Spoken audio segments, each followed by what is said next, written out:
Sebuah video yang viral di media sosial memperlihatkan aksi humanis seorang anggota polisi saat melayani masyarakat meski dalam kondisi kurang sehat. Dalam rekaman itu, terlihat sang polisi tetap mengurus warga yang mengantri panjang untuk pembuatan surat keterangan catatan kepolisian atau SKCK, padahal tangannya terpasang infus. Video tersebut diunggah di akun Instagram @lambe_undercover pada Selasa 16 September 2025 dan langsung menuai perhatian publik.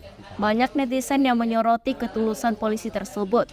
Beberapa warganet menyebut infus yang terpasang adalah vitamin booster. Tak sedikit pula yang memberikan doa dan semangat agar sang polisi segera pulih dan tetap diberikan kesehatan. Belum diketahui identitas sang polisi dan wilayahnya bekerja.